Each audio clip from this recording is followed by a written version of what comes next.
What's up, guys? It has been with 2020 election predictions, and we are only a few days out from the election. One week to be exact, or I guess about 8 days at this point. We're 8 days away from November 3rd, and I would say that the presidential race is not over by any means. Some forecasts definitely have this race as being a lot. Distance, as some other one, the Economist forecast has Trump at a 5% chance and Biden at a 95% chance. However, I definitely tend to agree more with the betting odds right now, and we're seeing a lot of new polls coming out that might suggest that this race is closer than previously anticipated. I just came out with a new video yesterday kind of explaining where I think the election is, and I stand by that right now. I don't think that these new polls are going to, for example, flip the state of Michigan, Wisconsin, or Pennsylvania for Trump. However, I feel more confident in my predictions on Florida and North Carolina. I just saw that the predicted forecast had a significant change in the state of North Carolina. So North Carolina went from being um, Joe Biden, 53, and now it's at Trump 53. And I think this is as a result of the last poll that came out of North Carolina from the Trafalgar Group that has Tillis beating Cal Cunningham. And could this be due to the sexting scandal that Cal Cunningham had? I definitely think that's possible. And I think we're going to see that North Carolina might be the state that determines who wins the Senate majority. So let me kind of go to the chat right here to answer some of your questions that I want answered. And I do agree that the Trafalgar Group is not as good of a pollster as some of the other ones.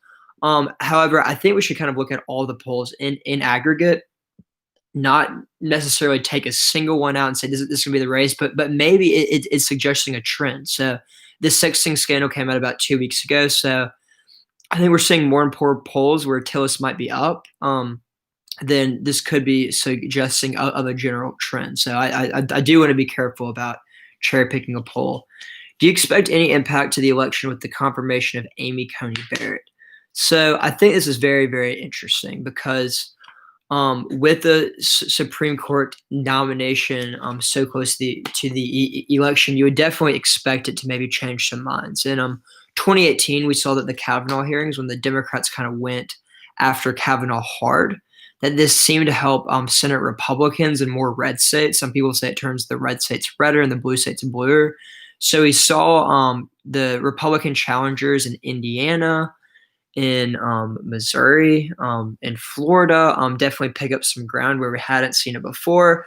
However, Republicans still lost in states like Montana. John Tester won, and in Arizona. So we don't really know how much the effect had on Kavanaugh, but we did see that that the Republicans were more enthusiastic about the election after Kavanaugh. So definitely, I think we could say that the Supreme Court issue in 2018 and in 2016, when Antonin Scalia's seat was filled. However, in 2020, it's hard to know. I think that the Democrats were very, very careful in the Senate confirmation hearings not to go after Amy Coney Barrett's religion. While they definitely were they definitely were opposed to her, and I mean definitely took their time to kind of emphasize that they thought she was going to overturn the Affordable Care Act. They didn't really levy the personal attacks on Amy Coney Barrett like they did Kavanaugh. I mean, obviously, it was very different. So I don't think that Amy Coney Barrett being confirmed today is gonna help Republicans. I think the only thing it could do, I don't really expect it to have much of an effect at all. I don't think a lot of people are going to vote on this issue. I could maybe expect some conservatives to stay home. Some never Trump, sometimes Trump conservatives who don't love Trump but definitely like his judges. They may see that Trump has gotten the job done. However, we've seen the past couple of days Joe Biden has not come out with his opinion on what he's going to do about court packing. I think this will be a huge issue. If Joe Biden leaves the door open on court packing, I honestly think that a lot of conservatives who don't like Trump but really value the Supreme Court. I mean, I think that the courts are kind of one issue where the Republicans have the upper hand. Then I definitely think this could sway. If I were part of the Biden campaign, I would come out strong and say that I'm not going to pack the courts. I don't know why Biden's being wishy-washy on this. I would not expect him. Biden has been in the Senate for a while. I think it kind of respects precedent and the institutions. So I don't know why he's not coming out hard against it. I mean, if he comes out hard against court packing, he's not going to lose any liberal voters. The only voters that he's losing by not coming out against court packing is kind of the more never Trump conservative voters, or the moderate voters who definitely fear court packing. I totally understand. I am not a fan of court packing by any means. So I definitely understand this. So looking more into kind of the early voting data, I think this is something very interesting. Looking at kind of the Target Vote website, I've been watching some other channels that have been referencing that. We see that the Republicans are doing better than anticipated in states like Florida and North Carolina. Does this mean that Trump is going to win the states? If we looked at the Predicted website, we can see that right now Trump is projected to win Florida, and you can buy that state for 59 cents. And what's pretty interesting about this is that Pennsylvania, on the other hand, which Biden's favors, that's 62 cents. So they're pretty comparable. And the most recent change has been in the state of North Carolina. North Carolina has had a movement of I think around 6 points in the past couple hours.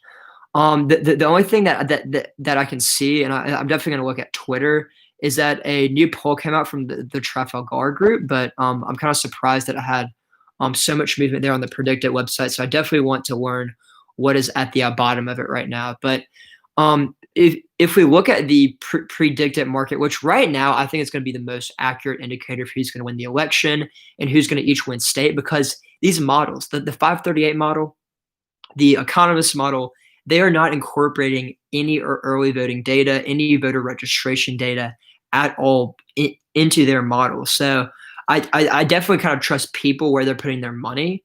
I don't think people who aren't very intelligent about politics are going to open up their pocketbook on each candidate. You might have a little bit of that, but it's probably even on both. I mean that's just something that I'm definitely going to be looking at. And one thing I think is very, very interesting, and I wanted to do a video on this. If we look at the 538 forecast in a state like Pennsylvania, they give Trump a 14% chance to win. But then when we looked at the Predicted forecast, we can see that Trump has a 41% chance. So the betting odds, the people on Predicted, are giving Trump a lot better chance in these states. And I think part of the reason why is because the polls were so off in 2016, so there might be an overswing.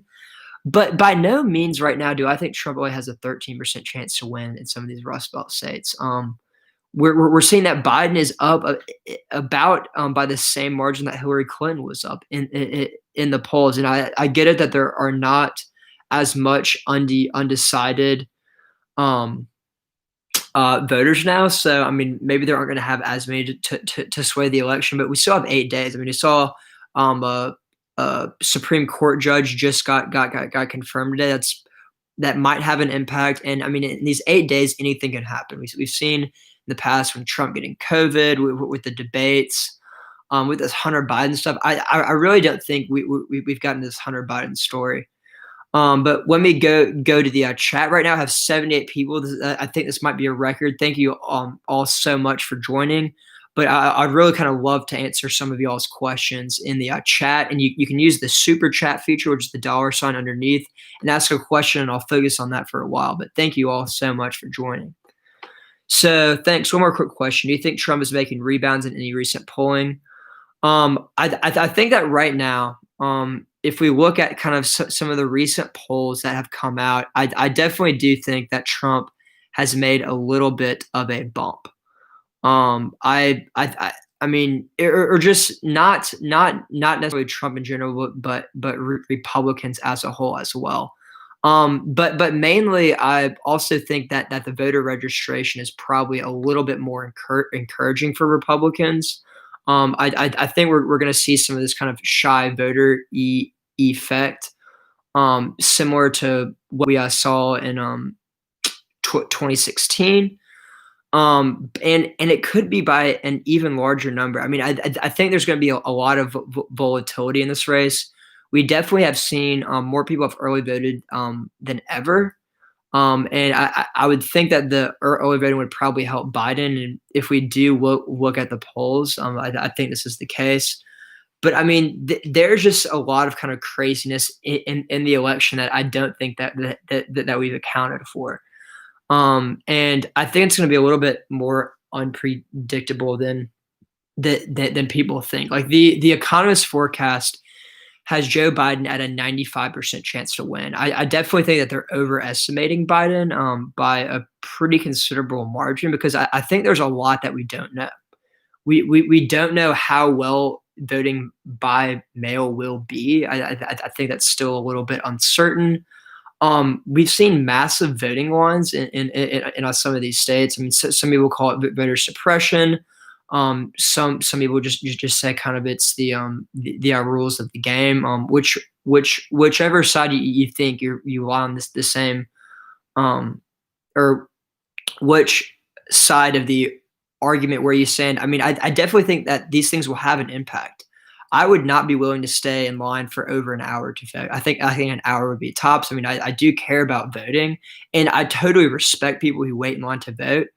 But for me, my time is more valuable, and I really don't think that one vote is going to matter a lot. I know that's probably not a good message to be preaching right now, but I mean, I just think there's a lot of factors. And I think in these 8 days, we're going to see a lot. We're going to see each campaign try to kind of come up with their own October surprise. I think with the internet, with social media, there's going to be a lot of stuff, and maybe there would be some censorship by Facebook or Twitter, like we saw with the Hunter Biden stuff.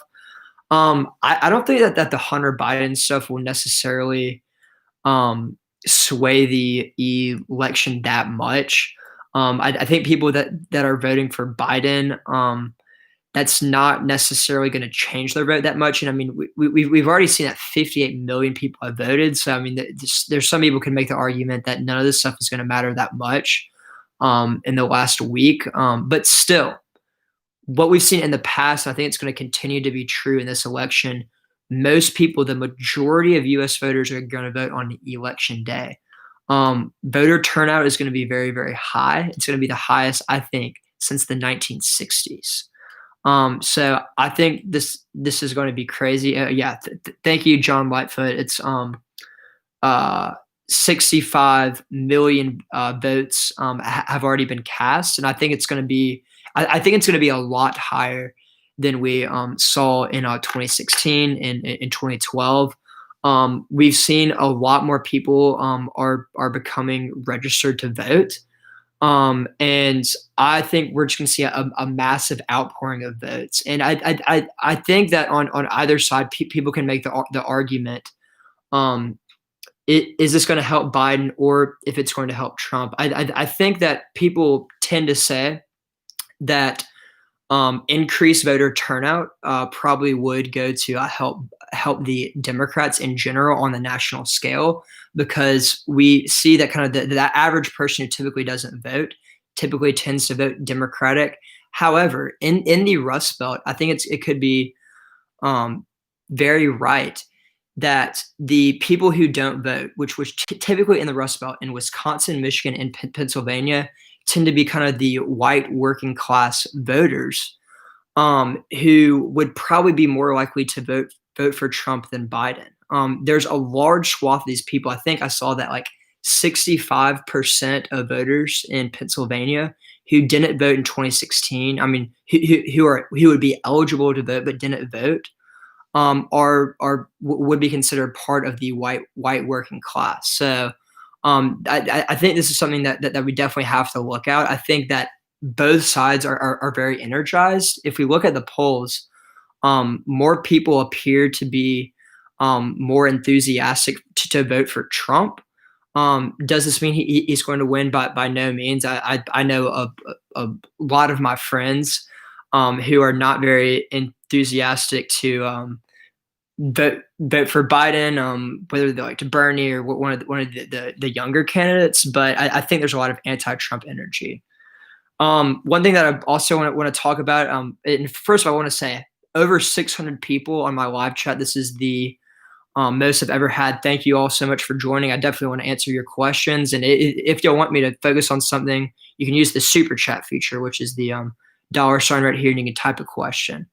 One thing that I want to look at is kind of the demographic trends in the 2016 election. We've seen that they appear to be changing some. So Trump appears to be improving with Hispanic and Black voters, but Trump appears to be not doing as well with senior voters, white voters with a college degree, and white voters without a college degree. And I mean, definitely the senior voters take up a pretty large block of the electorate there. We've seen Trump in the past few days kind of try to shore up his senior support, definitely in Florida. I mean, Florida is a key state. If Trump wants to win, he's going to have to win Florida. So I definitely think that's kind of a coalition of voters that he's going to have to win and going to have to consolidate his support from 2016. But I think this is something that's not being covered a lot in the mainstream media, is kind of Trump's gains with Black voters and Hispanic voters. And typically, kind of if we break it down, Trump appears to be doing a lot better with Black men than he did in 2016, and we can speculate as to why. I think there could be several reasons for this. I think we've seen that the Trump campaign has put a lot of money into kind of painting Biden and exposing kind of the 1994 crime bill, and some of his comments he's made, like, "You ain't Black if you don't vote for Biden." So I definitely can see that the Trump campaign is making a play for this. Overall, though, I think we're going to see turnout rise among all groups of voters. And I mean, definitely, I think that the senior vote, which tends to be, it seems like they're trending towards Biden, and same with kind of whites with and without a college degree, that they also tend to be kind of going towards Biden, and they're kind of a larger group of the electorate than kind of voters of color. Even though Hispanics are expected to be the largest minority group, and their votes will definitely matter in Florida and Arizona. So I definitely think that Trump could keep the states of Florida and Arizona because of increased Hispanic his support. But I mean, I think this race is definitely a lot closer than people think. So I would love to answer some of y'all's questions in the chat. I have almost 800 people. This is a new record for me, so I'm really excited. I definitely want to look at the polls. If y'all want a question answered, please utilize the super chat feature, because there's so many chats coming in now. I can't count all of them, but if you use the super chat feature, that will pop up really big, and I can cover that. So currently we are about 7 days away from the election, about 1 week away. I guess about eight days away from the election right now. But looking at the betting odds, I think that the betting odds are definitely going to be a pretty good predictor of who is going to win. If we looked at the predict it page, we've seen a lot of movement as of recently. In Pennsylvania, Trump has gained a lot. I think this is probably a lot due kind of to some of the voter registration data that we're seeing out that have Republicans doing better than I thought before. Same within Florida. Trump on the Predicted website has a 59% percent chance to win Florida. The people can buy Florida for 59 cents to win $1, which is crazy to me because just a week ago it was about a 20-point swing. And I definitely don't think that the predicted markets are irrational at all. I actually tend to kind of trust these betting markets more than the polls and even some of these models, like the economist model. I have a lot of respect for the economist and other presidential models. However, they don't include anything having to do with voter registration data, early voting data, maybe historical models. Because right now, the economist model has Biden at a 95% chance to win.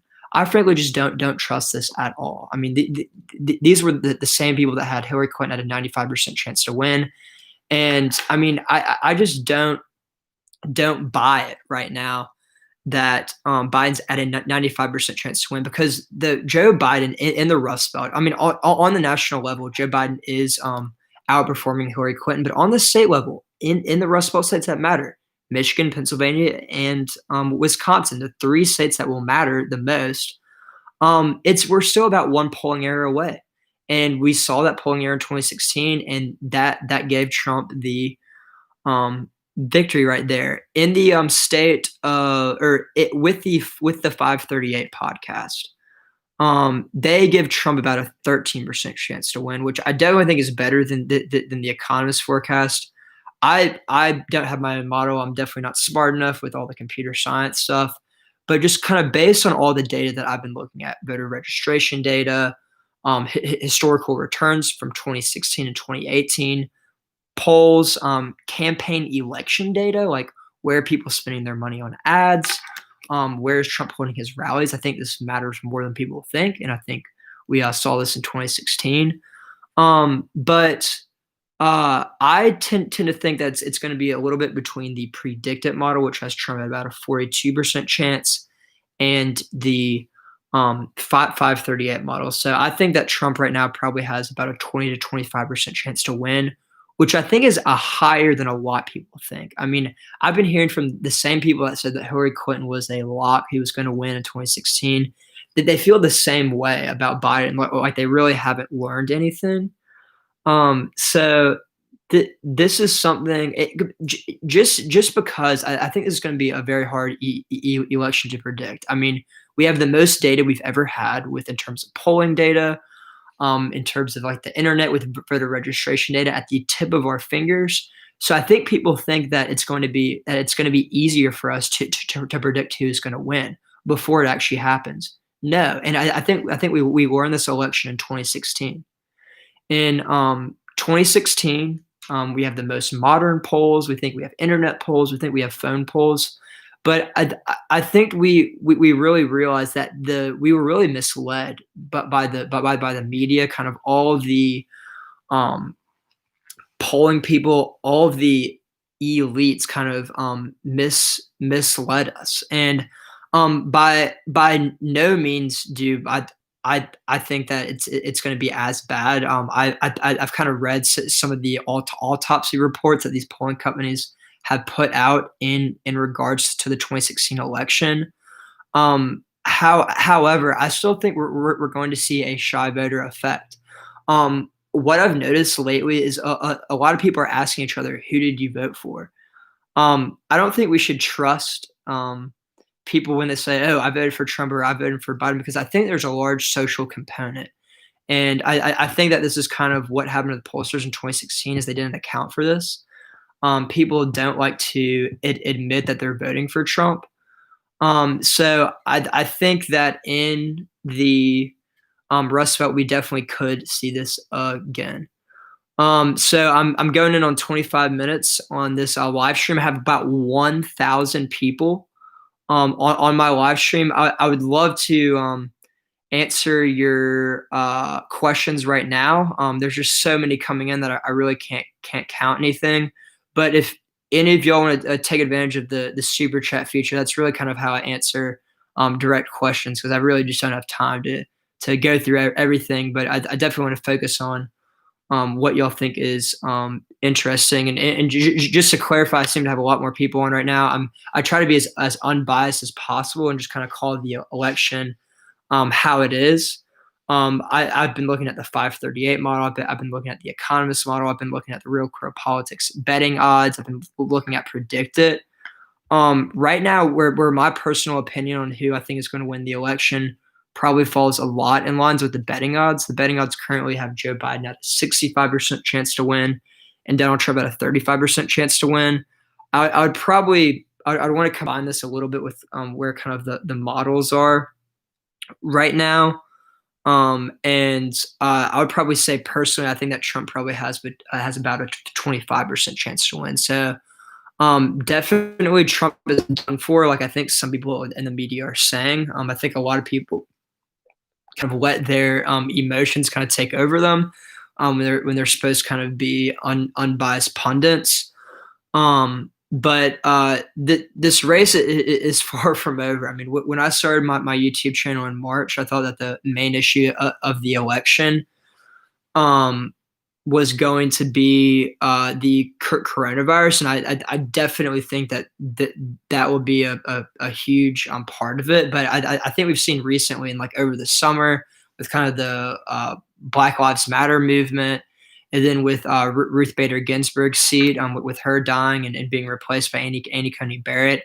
I mean, there's just a lot of different things that I think people are going to base their vote on. I think kind of the biggest swing will come from the coronavirus. But remember back in 2016, I think the things that mattered in 2016 had a lot to do with, I think, the Access Hollywood and the Comey letter.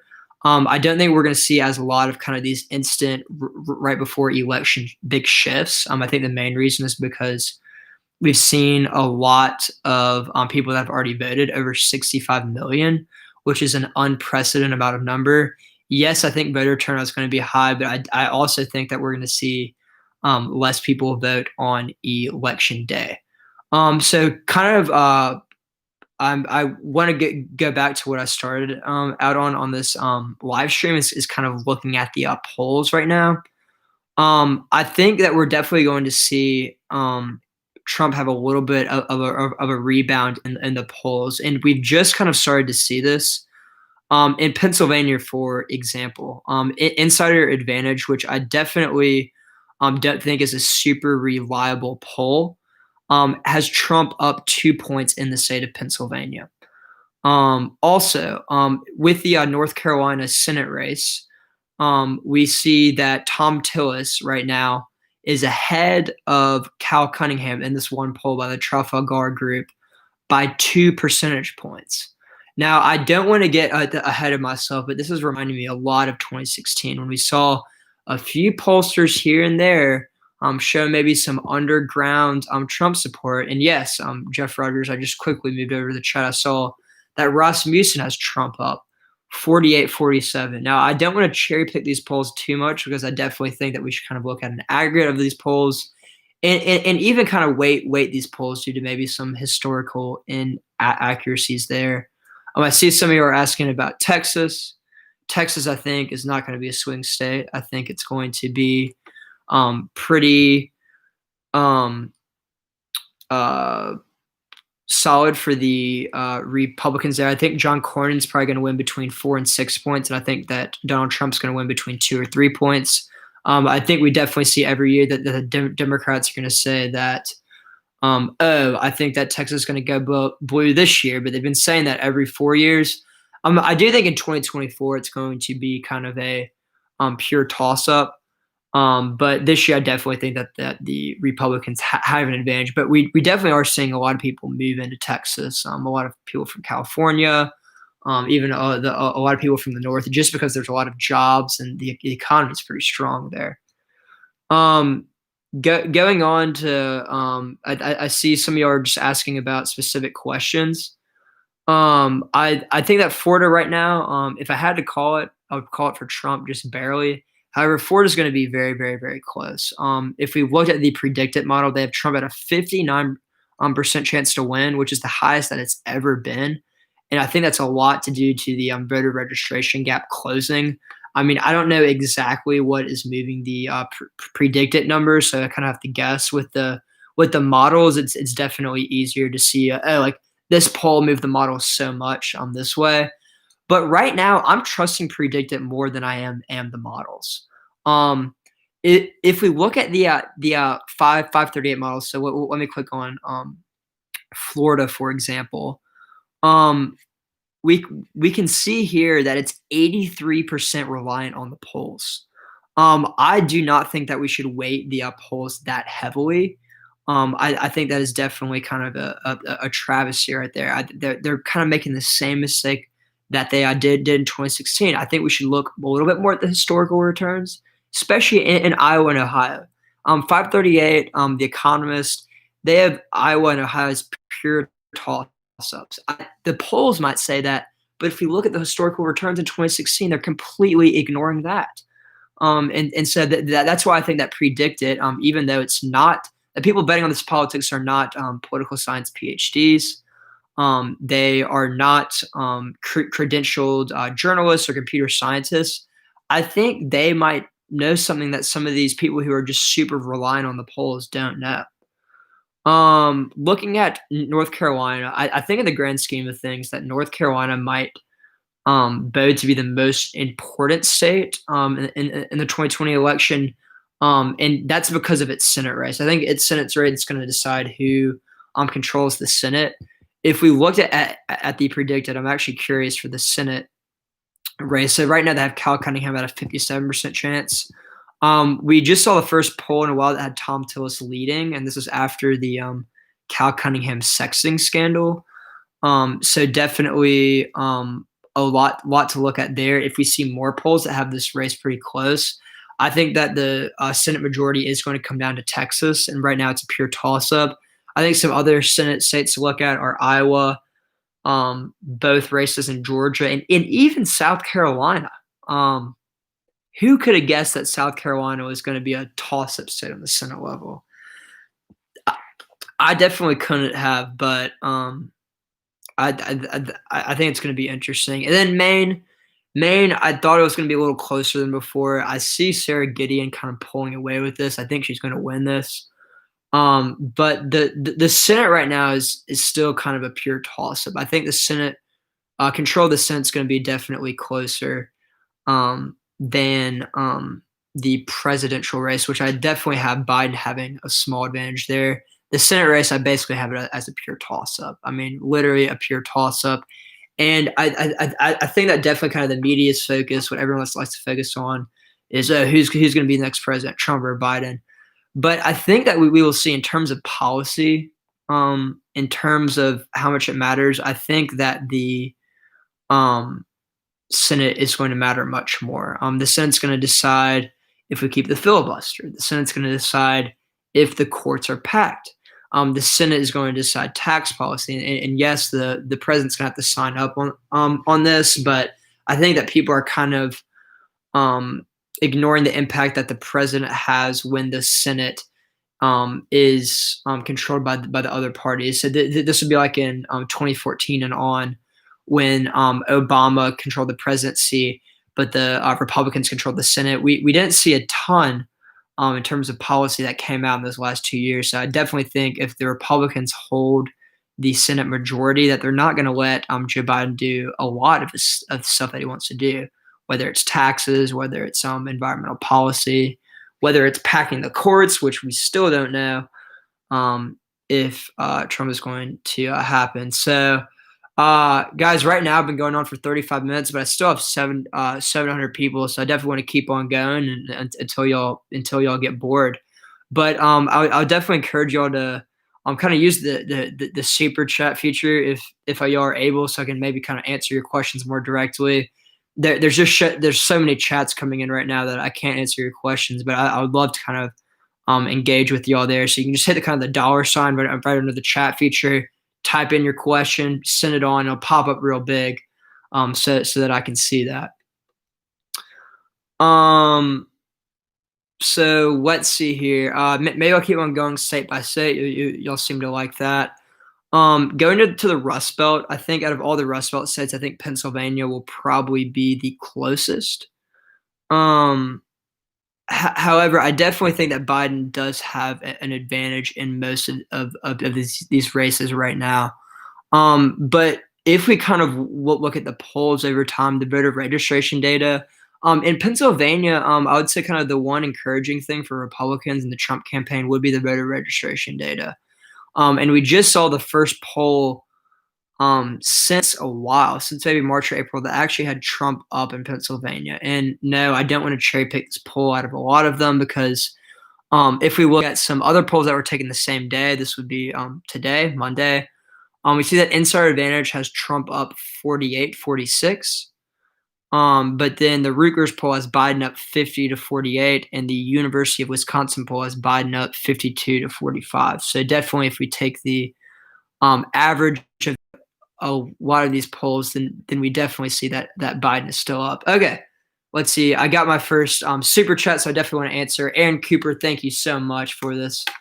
I think this year mail-in votes is going to be a big issue. Trump is going to get states to stop counting on November 4th. Well, I definitely think, Aaron, that Trump might try to do this. And we've seen in the ports on the state level, the Republican legislators and governors have tried to kind of maybe limit when these mail-in votes can be sent in, when they can be counted. And I mean, I don't think this is necessarily a voter suppression technique. I would prefer to kind of have the votes counted all by election day. I totally understand why on some state levels this isn't possible, but Trump does not really have the power to control the elections. Those are controlled by the states, and the courts in the states are going to have to try to figure this out very quickly. It might go up to the Supreme Court. This is what a lot of people are talking about. Personally, I don't think that the 2020 presidential election is going to be determined in the courts. I think 2000 was a very, very unique year when we saw one state that was the tipping point state in Florida was very, very close within 100 votes.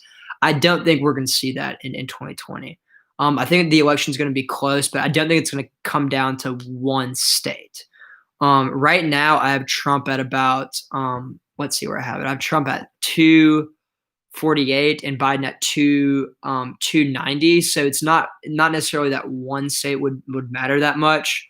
But we might just see kind of chaos in all these seats if people don't think that the votes are counted fairly. If there's accusation of voter fraud where maybe some mail-in votes have been dumped. I mean, it could be a disaster. I don't think anyone's hoping for that by any means. But Aaron Cooper, thank you so much for your super chat. Thank you so much for your question. I think mail-in votes are going to be a huge consideration there. So I definitely kind of want to get to some of y'all's questions. The chats are going by so fast that I can't really read them. I saw someone wanted me to cover the state of Georgia. I think Georgia is one of the states where I really don't know what's going to happen there. There's going to be 2 Senate races there, which is unlike any other state in this election cycle. And I think we're going to see that all of the Senate every race there is going to be fairly competitive. With David Perdue and John Ossoff, I give David Perdue a slight edge. However, in the special election race, it's just so chaotic right now. So many candidates, Kelly Loeffler, Raphael Warnock, and Doug Collins. This race is not going to be decided on election day. It's going to go to the runoff primary afterwards. And then I think I'll have a kind of a better sense of who's going to win that seat afterwards. I honestly don't know which candidate the Republican establishment wants to win, whether it's Kelly Loeffler or Doug Collins. I guess Kelly Loeffler because she's an incumbent. She is backed by the National Republican. Oh, wait, okay. I see that some of you are saying that Mike Pence got COVID. I don't want to spread any fake news, so I'm sorry for just saying that. Okay, I don't see any information on that right now. If y'all could source that, then please do, because I just feel like I spread some misinformation there. So I'm very, very sorry. Please don't source me on this. So I actually feel really bad. I should not have said that. So anyway, yeah, I do know that some of Pence's aides have had that. So please forgive me. there. If I accidentally spread misinformation, that's one thing that I definitely don't want to do. Okay, so I see Christian Gomez is asking a lot about Maine's second district. Right now, I have this tilting towards Trump. I don't think Maine's second district is going to be the tipping point state, just like I don't think that Nebraska's second district is going to either.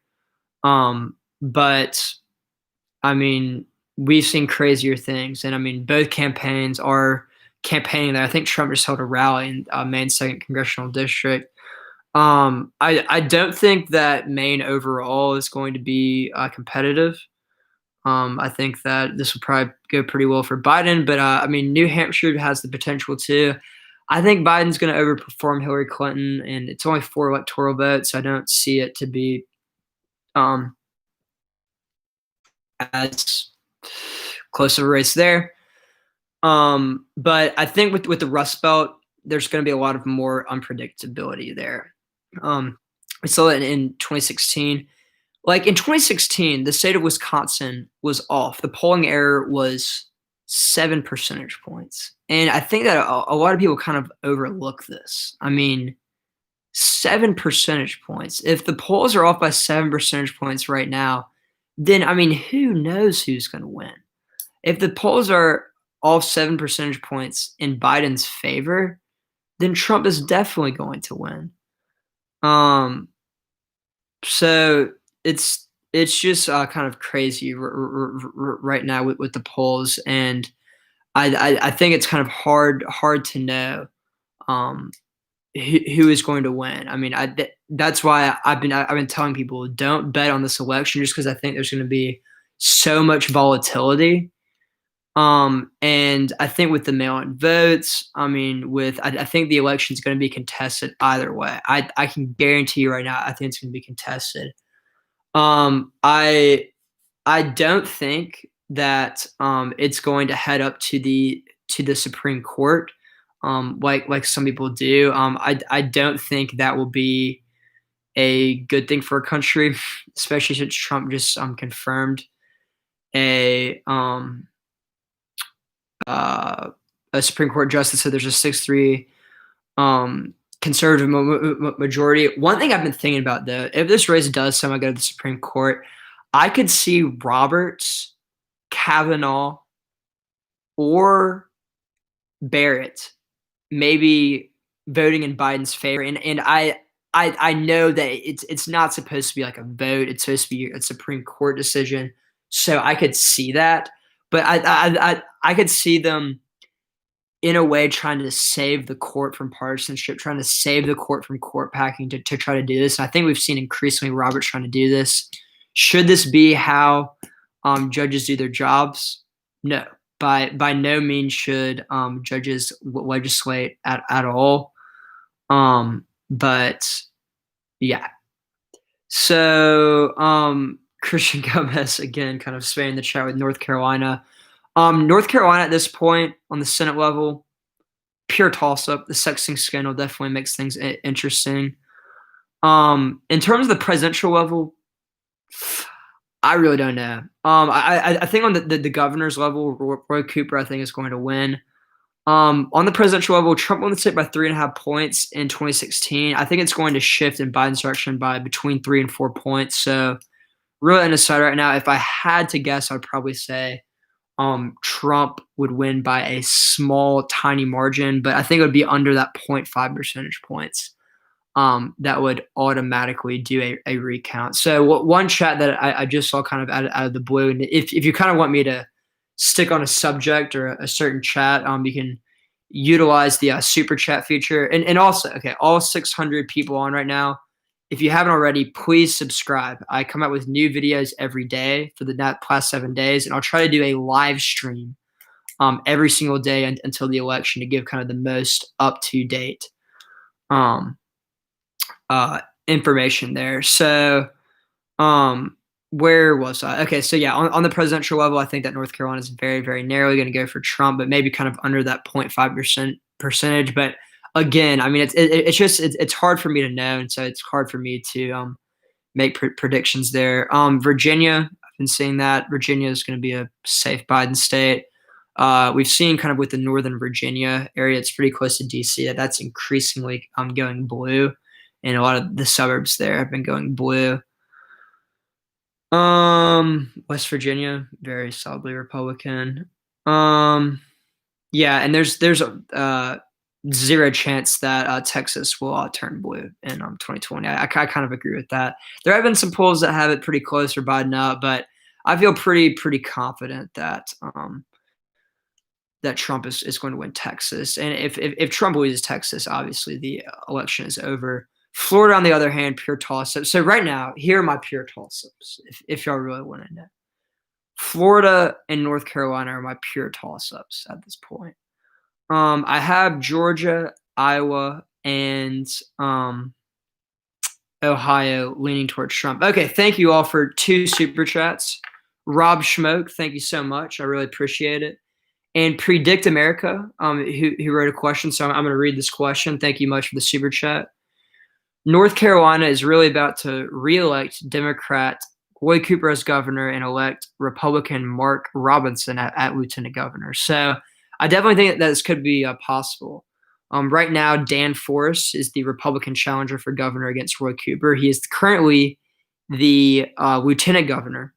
I don't think Dan Forest is going to win. Dan Forest has been heavily relying on trying to reopen the economy. Roy Cooper, by executive order, did shut down all public schooling in North Carolina, which I definitely think was pretty controversial at the time. I think a lot of parents who might support Roy Cooper didn't like that idea. Are they going to join on the Dan Forest train? I don't think so. Mark Robinson, he won the Republican primary. He would be the first black lieutenant governor in North Carolina's history. So I think it's definitely kind of good for the Republicans that they're trying to get more diverse people to run. But yes, I do think it's very possible that Mark Robinson does win at lieutenant governor, and also that the Democrat Roy Cooper wins at the governor level. I think that Roy Cooper is moderate enough to kind of keep some of those moderate voters who might have voted for Trump. Because if we go back to 2016 and predict America, thank you so much for the question. I really appreciate the super chat, and same with Rob Schmoke. Not to focus too much on North Carolina, but the Democrat challenger Roy Cooper beat the Republican incumbent in 2016 by a very narrow margin, while Trump won the state at large by 3.5 points. So that's why I think that Roy Cooper can win again, but that Trump could also win again. But I definitely think it's going to be closer on the presidential level. Okay, so it's getting a little bit late now, but I'm definitely going to do this more in the future. I've really enjoyed doing this, and I have a lot of people on right now. Let's see. Mation Stahl, what are your thoughts on Pennsylvania? Do you think it could shift to Trump? I know Biden has the lead, but I heard a poll showed the gap narrowing. So I think the poll that you might be referring to is an Insider Advantage poll that came out today. I've never heard of this polling company, Insider Advantage, but they actually have Trump up. Definitely, this is an outlier. I don't think that Trump is up in the state by any means, but the gaps are very definitely narrowing. Fox News had a poll, and Fox News has been one of these polls that's actually oversampled Democrats, which people might find kind of ironic. They have it as within 5 points. A CNBC Change Research poll, which is actually a Democratic leaning poll, has Biden up by 2 points. So increasingly, we are seeing Pennsylvania get closer. And I think we might see this trend continue. There's this big thing I think the Trump campaign is trying to emphasize on whether the Trump campaign is going to ban fracking or not. I don't think that would be a very popular position in a state like Pennsylvania that relies heavily kind of on the fracking industry. Biden's definitely kind of walked back his original tepid claims that he might ban fracking. Kamala Harris very forcefully came out against banning fracking, but she's gone back on that. So yeah. Let's look. In terms of California's 43rd district, I saw Igor Stravinsky asking about that. I don't know enough about that district right now to kind of give a um, good rundown on it. I know some of the districts by heart, but I honestly don't know about the 43rd district. So definitely have to do some research there. Um, but thank you so much for the last question, Mason. I think Pennsylvania is Trump's path to victory. Right now in 538, it is the tipping point state. 538 has Pennsylvania at um, a Biden an 86% chance to win. Do I think it's going to win by this much? By no means. And I typically kind of agree more with the predicted forecast that has Biden at a 63% chance to win. And this has definitely changed a lot in the future due to the recent polling that has kind of evened it up. American Duality, thank you so much for the super chat. And if you'll kind of want to write a question with the super chat, I would love to answer questions. That's kind of the main purpose of me going live. I enjoy doing the YouTube videos, but I definitely enjoy more and more doing kind of this interactive stuff. And just kind of looking ahead right now, I'm at 50 minutes. I think I'm going to extend this to about an hour here. This is kind of more of a longer one than I've ever done, but it seems that a lot of new people have found my channel. So I really appreciate that. And if you have not subscribed yet, please do so right now. I don't know where the button is on the screen, but I come out with new videos every day. And if you've liked this analysis, I think you'll like a lot of my other stuff. I look at the models, I look at the Senate, I look at the House, I look at the presidential level. After the election's over, I'm going to look at like the 2022 elections and the 2020 elections. One thing that I think will be big, and I've seen a lot of comparisons between the 2016 elections and the 2020 elections. I think there are several things that are different. If we look at the polls are pretty similar. It's pretty crazy actually how similar they are right now. However, one thing that was different is going into kind of the last week of the election, Trump was definitely on the uptrend. This was kind of right when the Comey letter came out. Hillary Clinton dipped in the polls and Trump was rising at the very end. I think we saw that there were a lot more undecided voters in 2016. It was about 15% undecided voters in 2016. While it's only about 5% in 2020. I think this kind of goes to show about our partisanship. And so we saw a lot more undecided voters, and we saw overwhelmingly these undecided voters on election day breaking for Trump. And that's why he won. The undecided voters are why he won. In 2020, we don't see as many undecided voters, so I think Biden's lead is a little bit more steady, and I've heard people talk about this.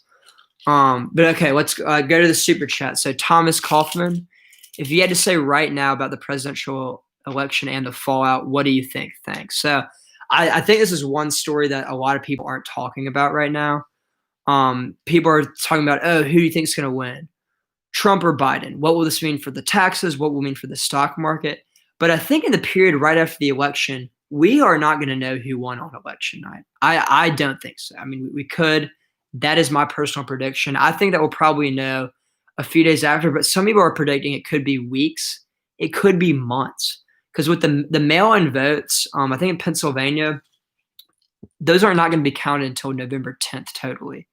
That they are going to start releasing results earlier in the week. So starting on election night, we might see some more stuff there. But overall, I think that there's going to be a kind of what is going to be kind of the biggest story of the 2020 election is the fallout. I've been reading some articles. I think some of them are just trying to instill fear in some of the voters. But there's definitely the possibility that there are some riots. There might be some violence. I definitely think this is overhyped. I don't see this as much. But Thomas, thank you so much for the question, because this is something that I'm definitely going to be talking more and more about, especially as we get closer to the election. I think with a lot of disinformation, and maybe even some politicians inciting violence, this could be. I don't think this is going to happen. I don't think it's going to be as bad as people think. And that's something that's not necessarily my expertise. I kind of just look at the polls, look at the models, see who's going to win. But I think that's something that a lot of people are going to be very worried about. The people on TV who are very, very partisan, the people on the streets who are kind of getting very, very violent, kind of the people at, whether it's on the left or the right, kind of these radical people that get a lot of the media attention, are not your normal Americans. At least that's what I think in my experience. A lot of people just want to see peace back in our country. They definitely have different political things, but I think most people don't really like our current political environment right now. Is it going to change? Some people think that if Trump loses and Biden wins, that's going to return to normalcy. It could happen. I don't necessarily buy this argument. If Trump wins again, I think there's going to be a lot of chaos. I mean, that isn't necessarily a reason to vote for Joe Biden. And one thing I want to clarify on this channel, I try to remain as unbiased as possible. I try to deliver the information as accurately as I can. So right now we're going up here on 56 minutes. I think I'm going to end this at an hour. I mean, I could do this for forever. I really appreciate y'all joining. But I'll probably end this in 4 minutes. So if any of y'all have any kind of like last super chats, anything you want me to focus on for the remaining 5 minutes or 4 or 5 minutes, I would love to do that. Otherwise, I'll probably just keep on talking for the past 3 minutes, and then I'll head off. But any last questions? So, American Duality, thank you so much. Love your stuff, bro, but I want to challenge you on Minnesota. I made a video on my channel arguing Biden will actually lose it this year. But in your opinion, can Trump pull it off? So, Minnesota, I would say in early August and mid-August was kind of the time where I thought that Minnesota was kind of going into the toss-up territory. Some polls had it like Biden +2, Biden +3. Some had it even. I think I saw one poll where Trump was actually leading. Recently, I think we've seen Biden definitely kind of take a larger lead in the polls. Some even have it as double digits. Obviously, and I've said this before on this channel, I've said this on this live stream, I don't want to put all my marbles in the polls. I think Minnesota is actually one state, and I think we've seen this in the Rust Belt. It has trended right. Well, a lot of the country has kind of trended left.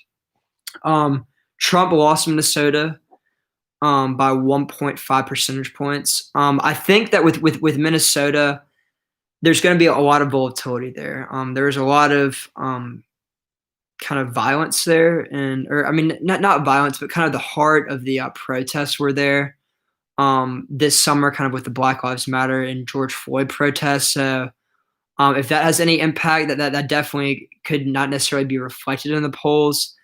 And then also, I think Ilhan Omar, she's kind of a divisive figure there. Some people like her a lot. She could be bringing some more Democrats into the process, but I know she turns a lot of Republicans off too. So maybe you kind of have some Republicans kind of vote for Trump because of that. I think with the Rust Belt a lot, we saw a lot of people in 2016 vote. Typically, they were white working class voters who either always voted for the Democratic Party or did not vote for Trump and the Republicans. When we're talking about voter turnout, typically everyone thinks that voter turnout is going to help the Democrats, and on a whole, it will. I think Biden will win the popular vote by more. But if we look at the Rust Belt specifically, and if we look at the demographics, whether it's by race or by education, I saw this, and y'all can fact check this on me because I don't know exactly, but I think in Pennsylvania, Wisconsin, Michigan, Minnesota, 60 to 70% of the eligible voters who did not vote on who didn't vote in 2016 are kind of part of the white working class voters. And typically, these voters overwhelmingly tend to vote for Trump um, over the Democratic opponents. And this is something kind of new with Trump. This wasn't always the case with Republican, like union voters. I think Biden's going to outperform Hillary Clinton with kind of this group of voters, kind of people like to call it Trump's base. However, um, definitely there's a lot of movement there, and voter turnout is kind of very, very high in these states. We could see Trump hold on to them.